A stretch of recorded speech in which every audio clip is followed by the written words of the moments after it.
sing dadi modal. Bebas milih elo iki netes ning pipi. Kulo kangen panjenengan ning jero ati.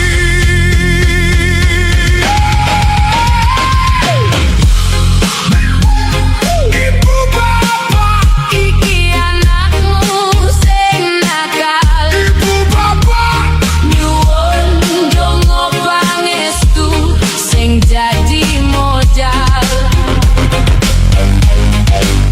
bebas milih elo iki netes ning pipi. Kulo kangen panjenengan ning jero ati. Come on.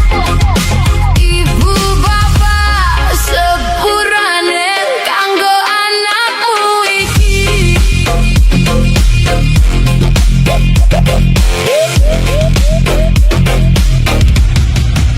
Mripat iki merem kelingan sliramu. Ibu bapak sing gedene awakku. Kulite panjenengan saiki wis padha keriput, nanging tresnomu marang aku ora tau suda. Come on! Kulitmu wis keriput, rambutmu wis memutih, mados ki segel dilarani ati ora tau ngeluh. Gusti kula nyuwun pangapura sing akeh, durung iso mulyake wong tuwa ora kodati bare. Ibu bapak niki anakmu sing nakal. Oh yeah. Nyuwun donga pangestu sing dadi modal. Bebas milih elo iki netes ning pipi.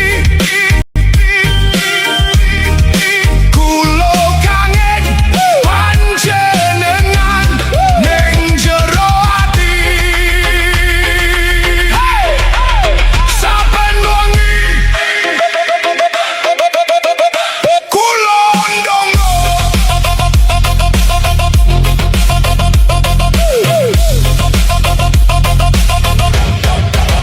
Saben wengi kula ndonga marang sing kuwasa, muga ibu bapak diparingi sehat lan mulya. Sepurane bapak, sepurane ibu, anakmu mung dadi beban atiku remuk.